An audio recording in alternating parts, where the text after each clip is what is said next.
You don't know what it is unless you just see a building go out from around you, just explode out from around you. They may say it's wind, but I would say it was a tornado.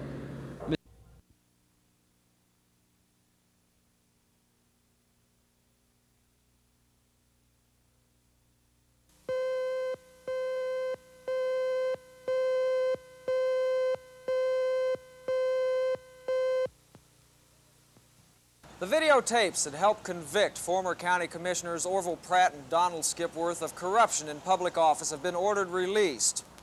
The order was signed today by U.S. District Judge Lee West. In his decision, Judge West says there is a presumption in favor of public inspection and copying of any item entered into evidence at a public session of a trial. The presumption is especially strong in a case like this where the evidence shows the action of public officials. The tapes are not immediately available. However, media representatives are working with the U.S. Attorney's Office on the details of the release. Action 4 will make viewing of those tapes available to the public on a regularly scheduled newscast as soon as physically possible. Ted Brown, Action 4 from the Federal Courthouse.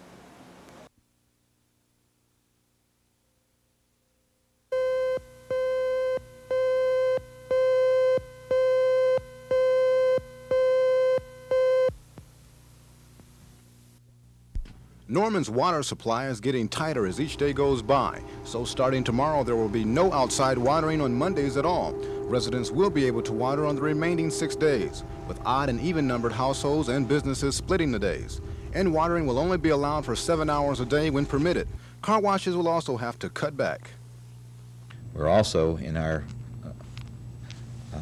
proclamation, are asking that the car washes will cut back their hours. They are being limited to 4 days a week and only between the hours of 12 noon and 8 p.m. Those are the basic differences at this time. If this does not take care of the situation and the water demand continues to be at our maximum limit, we then will have to come and ban all outdoor watering. City Manager Jim Crosby says that because of the rationing, he probably expects lawsuits to be filed. Also, he says the situation could be worse. And in fact, it may get worse once he evaluates the situation this coming Monday at 9 o'clock. He'll know then if a total ban is needed. Ed Stewart, Action 4 in Norman.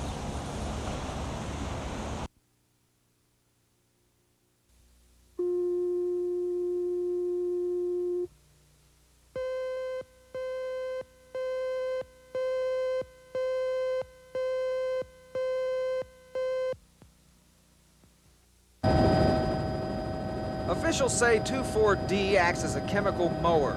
It will kill the water weed in Fort Cobb Reservoir. They say the weed is a hazard to swimmers and skiers.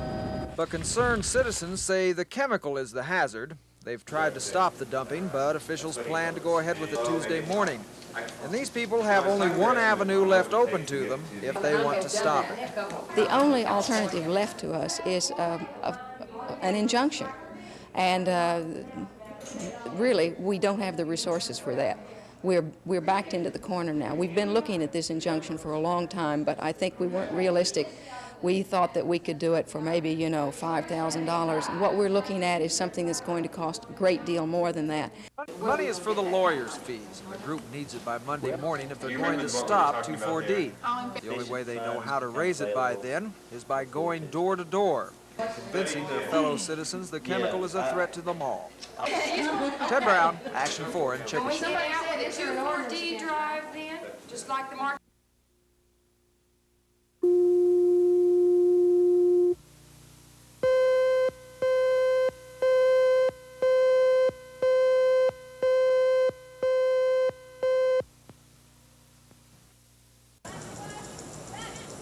I've been tanning the natural way, by using the sun. But a lot of people have been taking these tanning tablets, and the FDA isn't so sure they work, even though a lot of people think they do. They've been selling like crazy. This beauty supply store has only 3 boxes left. The 3-week program costs about $20, but according to a city dermatologist, people could spend that kind of money and get the same results with certain kinds of food. It most likely is safe because it's a compound that's chemically a close relative of some compounds that are naturally found in in yellow vegetables and tomatoes and things of this sort.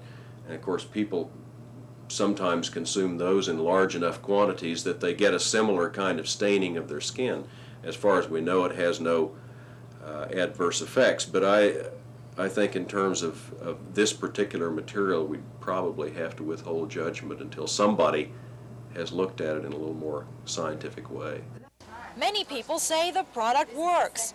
Linda Cottrell was so impressed, she told her beauty shop customers about the pills, and she thinks the FDA's concern about the product is a bit premature. I had nothing, no side effects from it or anything, and I'd take them again, like in the winter when you can't be outside, just to keep that little bit of a tan that it gives you.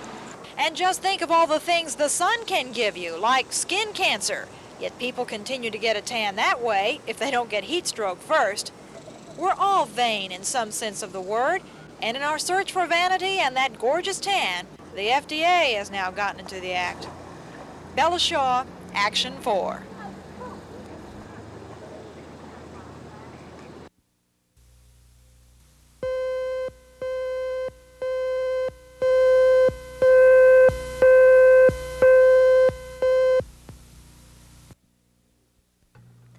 Officials of OG&E came to the Capitol today to explain why they needed a rate hike. The last one was in January, but that case took 13 months, and that rate hike did not include a generating plant that just went online. But several consumer groups accuse the utility of being a big business with little concern for them. Most of our older people still think OG&E could cut a lot of expenses before raising rates so high. You know, I've asked many times for a lower rate for the older people. Apparently that has been refused.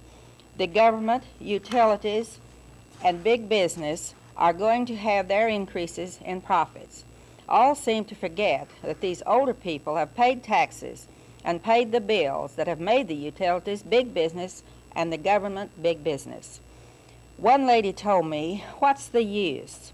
They're not going to give us any consideration anyway. They're going to give OG&E just what they want.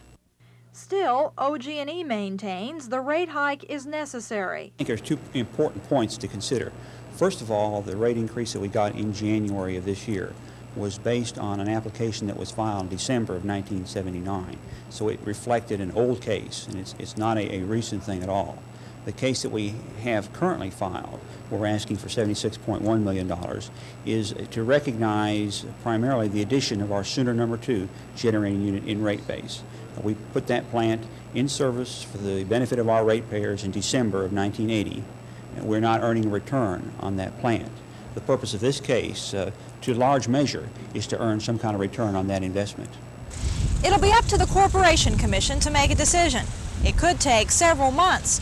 The Commission doesn't have to give OG&E the full $76 million it's asking for, but chances are, if OG&E doesn't get that amount, it'll be back with a request for another rate hike. Bella Shaw, Action 4, at the State Capitol.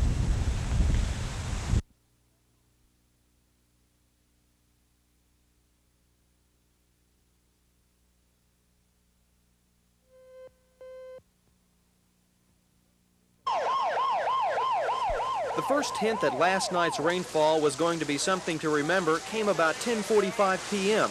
That's when emergency crews responded to reports a roof had caved in on the Cattleman's Cafe in South Oklahoma City. A dozen customers and employees shivered in the driving rain while firemen searched the cafe for victims. Just gave. Everything went in there at once. It all came down. Was anybody hurt? Nobody was hurt. Everybody got out. We said run because it's going to come down, and everybody got out. And just about the time everybody got out of the way, bam, there it went. The whole kitchen's down. A quick trip to the roof confirmed suspicions that the weight of the water was just too much for the old building.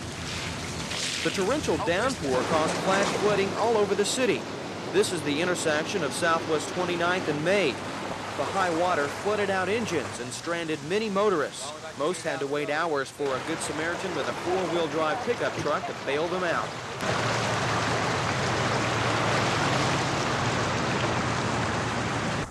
The water left almost as quickly as it came. Many Oklahoma City residents, especially those in the southwest part of the city, were left with a big cleanup effort. 25 houses and 47 apartment units were flooded by the muddy water. There aren't any estimates yet of how much flash flooding will cost city residents, but Red Cross officials say damage overall was relatively light. Most of the damage at this point that we have seen has primarily been minor damage. Of course, that to the victim that has suffered this catastrophe, it is not minor, and we understand that in the American Red Cross. There's a need there to that family, and we're here to serve that need. If you need some help, the Red Cross has a disaster service center set up in room 101 at the Somerset Apartments. That's at 4303 South Barnes. Now, anyone who lost property in last night's storm is eligible for help. Mark O'Neill, Action 4, Southwest Oklahoma City.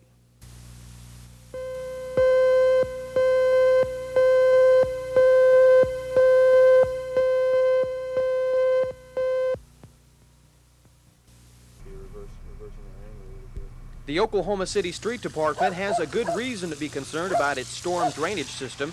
The concrete-lined drainage ditches just couldn't handle all of last night's rain.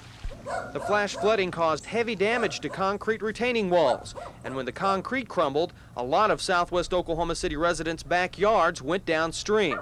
That has a lot of people upset. When the creek overflows like that, it's going to start washing my yard back out, and it's going to lessen the value of my house. If you have a chance of flood, it's going to be all down through here, along this whole section here. It just rained more than our design would accommodate. This will happen once every 100 years, hopefully. We will make the repairs just as soon as possible, and people just have to bear with us until those are made. The city says they plan on fixing the ditches, but they'd better do it soon. There's still a very good chance of rain tonight, and another big rainfall could do even more serious damage. Mark O'Neill, Action 4, Southwest Oklahoma City.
Charles Philip Arthur George and Diana Francis have consented together in holy wedlock and have witnessed the same before God and this company, and thereto have given and pledged their troth either to other, and have declared the same by giving and receiving of a ring and by joining of hands. I pronounce that they be man and wife together, in the name of the Father, and of the Son, and of the Holy Ghost. Amen.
This oil well is one of 3 drilling rigs in Norman which use city water.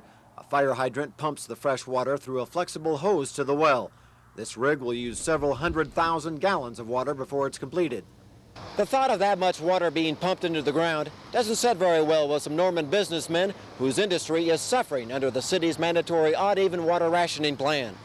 Our position is simply that we're being discriminated against by not being allowed to earn the same proportion of earnings or livelihood that every other commercial organization is, every other commercial enterprise. And that includes those oil wells? That includes oil wells or anybody else. When they cut everybody else off, then fine. We're happy to go along with being cut off with everybody else. The oil wells were not to be allowed to be on the system at this time. You know, when you give a permit, you never know when an individual is going to drill. The city is in the business of selling water. It is one of our major sources of revenue to the city. And so really through the winter months, you know, there's not a problem with them tying onto the system. Crosby says all 3 wells using city water should be completed by the middle of next month. And he says no new rigs will be allowed to use city water until rationing is lifted. Scott Wallace, Action 4 in Norman.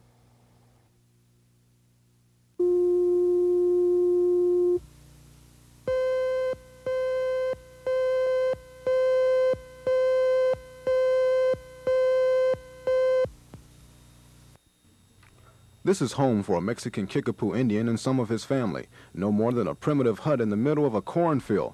Life is conducted much as if it were in the middle of the 19th century, from washing to cooking and to just plain old existing. Indian leaders say the Reagan administration's cuts to fund Indian housing programs to them means Washington really doesn't care how the Indians live. Inside, it's obvious overcrowded conditions are here. In fact, next to poor health conditions, overcrowding in Indian housing is an epidemic for Native Americans. The simplest of luxuries are not available for these Indians, and so they use what they can. Joe Valdez speaks no English. We talk with him through an interpreter about his hopes of moving into better housing.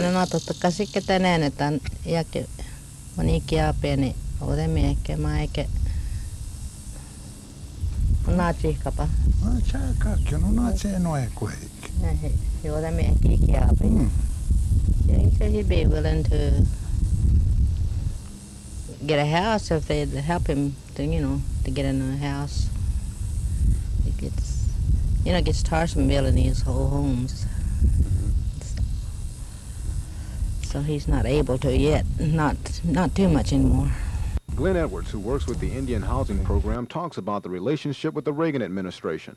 Well, my first involvement, you know, with the new administration was the fact that they had proposed absolutely no housing whatsoever for Indians in America. And so far we've been fairly effective, you know, at trying to show, you know, the need that has been established over the years. And we've accomplished getting at least half of the past appropriations, which is 3,000 units. But of course, this is just on the House side, and no telling what will happen on the Senate side, you know, when it gets to the Republican-controlled Senate.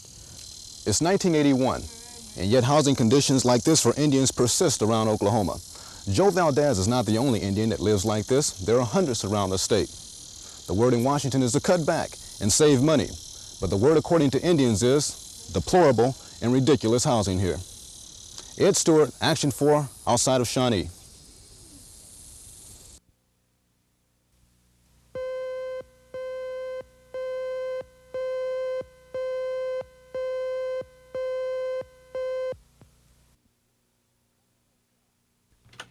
I'm Bella Shaw. Air traffic controllers guide and separate the aircraft on flights among cities. Oklahoma City has 46 controllers who are members of PATCO, the Professional Air Traffic Controllers Organization. Well, half of the 46 have not shown up for work. That was the case yesterday and the case today. Well, we've had about 50% of our people show up for work yesterday on the day shift, the evening shift, and today it's the same thing. There's 17 scheduled today, 9 came in. And that's the radar room and the control tower at Will Rogers. And how have you been making up for these 50% who haven't been showing up? And is there a problem with that? No, not really. We're using staff people and supervisory people, so all of the positions are manned, and it's business as usual, and we're working the same number of airplanes we normally work. Meantime, the Air Traffic Controllers Union here in the city is withholding any comment on the situation. A number of its members are meeting with their attorneys, fully aware that federal law specifically prohibits them from striking, and fully aware that President Reagan will come down hard on them if they do. But that does not seem to matter to the controllers who have gone on strike, and now supervisory personnel are filling in for the strikers. The supervisory people were supposed to fill in temporarily, but now they're wondering if it means permanently. Bella Shaw, Action 4.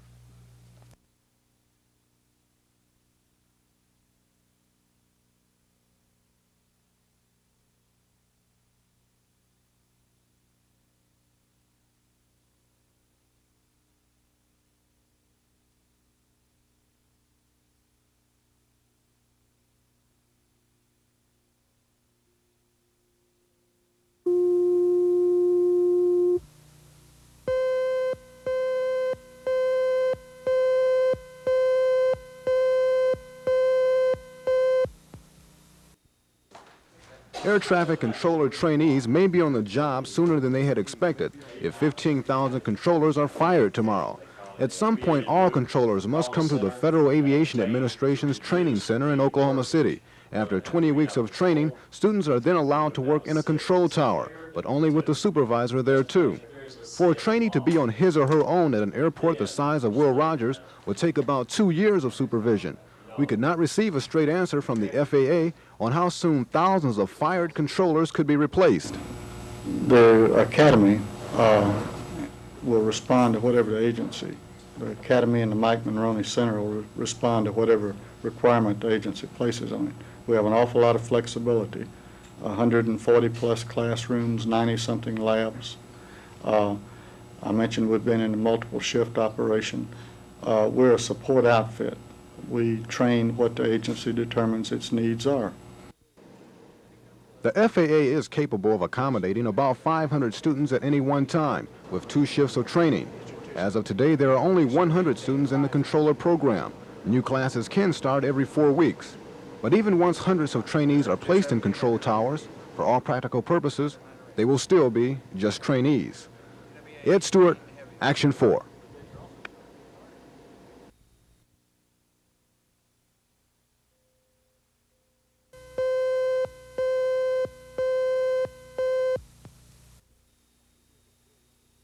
Passengers at Will Rogers World Airport seem to have adjusted well to the air traffic controller strike. Airlines are working well with each other to make sure passengers reach their destinations. The big concern among most air travelers is will they be able to make connections at other airports? Unfortunately, that question can only be answered at each individual airport. Here, the flight delays and cancellations are noticeably higher. We started surveying the airlines the first thing this morning to see which flights had been canceled, and we found that total cancellations here at Will Rogers has now reached 32 cancellations out of a possible 69 flights that would be scheduled under normal operations. That would mean that about 46% of our commercial air activity here at Will Rogers World Airport has been cut. This time, we're now ready to board all confirmed passengers on Texas International Flight 702. Air travelers must still prepare themselves for some type of inconvenience until replacements for striking controllers have a definite schedule.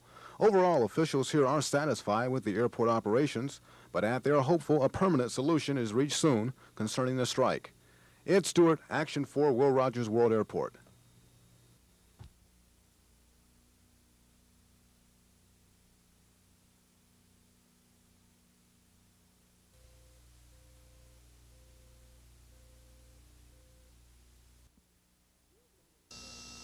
The Oklahoma City Police Department has a fleet of helicopters. The choppers enable the police to survey large areas in a short time.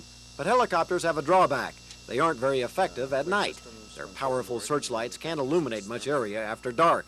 But help may be on the way. An Oregon company has developed a camera that can see without light. It's called the FLIR system. The compact camera transforms heat into light images. You can't hide from the FLIR. Since it detects body heat, the camera can spot a fugitive or a lost child, even in pitch darkness. What the police can use it for is essentially they don't have any problems at night. They've got a 24-hour visibility. They can image people and things out in the underbrush 24 hours a day. The Oklahoma City Police Department is considering buying a FLIR camera for its choppers. If they do buy one of the $30,000 units, it'll give them an eye in the sky 24 hours a day. Scott Wallace, Action 4.